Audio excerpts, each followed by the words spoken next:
যদি কেতিয়াবা চাওতালসকলৰ অধিকাৰ কহাৰ এখন সংগ্ৰামত বীৰ লাচিত সেনাৰ প্ৰয়োজন হয়, বীৰ লাচিত সেনাৰ হাজাৰ হাজাৰ সৈনিক শ্বহীদ হ'বলৈ সাজু আছে আপোনালোকৰ কাৰণে। আপোনালোকৰ অধিকাৰ দিল্লী আৰু দিছপুৰৰ পৰা কাঢ়ি অনা হ'ব, আঁঠু কাঢ়ি ক'তো অধিকাৰ খোজা নহ'ব। অধিকাৰ কাঢ়ি অনা বস্তু, অধিকাৰ কাঢ়ি অনা বস্তু হয়, অধিকাৰ আঁঠু কাঢ়ি খোজা বস্তু নহয়। ইয়াত উপস্থিত সদৌ চাওতাল ছাত্ৰ সন্থাৰ সভাপতি সাধাৰণ সম্পাদকে প্ৰমুখ্য কৰি অসম জাতীয়তাবাদী যুৱ পুত্ৰ মানুহখিনি সংগত গঢ়া হয়। এই সময়ছোৱাত যদি আমি এতিয়াই ঐক্যবদ্ধ নহওঁ, আমাৰ ইয়াৰ খিলঞ্জীয়া জাতি সত্তাটো ভাঙি থান বান হৈ যাব। এতিয়া প্ৰয়োজনীয়তা কি আছে গম পায়? এতিয়া প্ৰয়োজনীয়তা আছে ঐক্যবদ্ধ সংগ্ৰামৰ। সংগ্ৰামখন কোনে কৰিছে ডাঙৰ কথা নহয়, সংগ্ৰামখন অসমৰ খিলঞ্জীয়া মানুহে একলগ হৈ কৰিব লাগিব। আৰু সেইকাৰণে আজি মই ইয়াত এটা কথা বীৰ লাচিত সেনাৰ মঞ্চৰ পৰা আপোনালোকক কৈ যাওঁ, যদি কেতিয়াবা চাওতালসকলৰ অধিকাৰ কহাৰ এখন সংগ্ৰামত বীৰ লাচিত সেনাৰ প্ৰয়োজন হয়, বীৰ লাচিত সেনাৰ হাজাৰ হাজাৰ সৈনিক শ্বহীদ হ'বলৈ সাজু আছে আপোনালোকৰ কাৰণে। আপোনালোকৰ অধিকাৰ দিল্লী আৰু দিছপুৰৰ পৰা কাঢ়ি অনা হ'ব, আঁঠু কাঢ়ি ক'তো অধিকাৰ খোজা নহ'ব।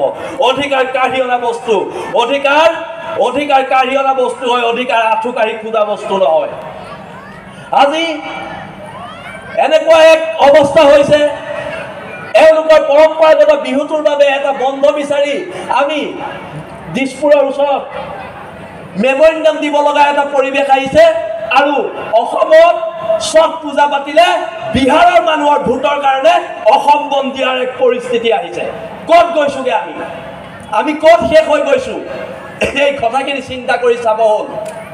আৰু পুনৰবাৰ মই আপোনালোকক এইটো কাৰণে কৈছোঁ যে ইয়াত বহি থকা যদি কণ ল'ৰা ছোৱালীবিলাকৰ ভৱিষ্যতে অসমৰ ৰাজপথত মূৰ তুলি জীয়াই থাকিব লাগে, তেনেহ'লে আমি চব একলগ হ'ব লাগিব। সমগ্ৰ খিলঞ্জীয়া জাতি সত্তাটো একলগ হ'ব লাগিব। আৰু যোনদিনালৈকে আমি একলগ নহ'ম, তেতিয়ালৈকে বহিৰাগত মানুহবিলাকে আমাৰ পৰা কেৱল আমাক ভোট বেংক হিচাপে ব্যৱহাৰ কৰি আছে। ইলেকশ্যনৰ আগে আগে জাতি মাটিৰ ভেটিৰ কথা কয়, আৰু ইলেকশ্যনৰ পিছত জাতি মাটি ভেটি চব বিকি দিয়ে। এই মানুহবোৰৰ বিৰুদ্ধে ঐক্যবদ্ধ সংগ্ৰাম হ'ব লাগিব। কেতিয়াবা চৰকাৰত কংগ্ৰেছ থাকিব, কেতিয়াবা বিজেপি থাকিব, সেইটো ডাঙৰ কথা নহয়। ডাঙৰ কথাটো হৈছে আমাৰ খিলঞ্জীয়া মানুহখিনি অসমত মূৰ তুলি জীয়াই থকাৰ এক পৰিৱেশ আমাক দিব লাগিব। সি কংগ্ৰেছ হওক, সি বিজেপি হওক, আমাক সেইটো পৰিৱেশ সিহঁতে দিব লাগিব। আৰু নিদিলে সেই ৰাজপথৰ সংগ্ৰাম হ'ব আৰু অধিকাৰ কাঢ়ি অনা হ'ব। সকলোকে ধন্যবাদ জনাইছোঁ। আমাৰ দৰে এজন সাধাৰণ মানুহক ইয়ালৈ মাতি এইখিনি মৰম দিয়াৰ বাবে মই ধন্যবাদ জনাইছোঁ। আৰু ধন্যবাদ। জয় আই অসম, জয়তু বীৰ লাচিত সেনা অসম। ধন্যবাদ।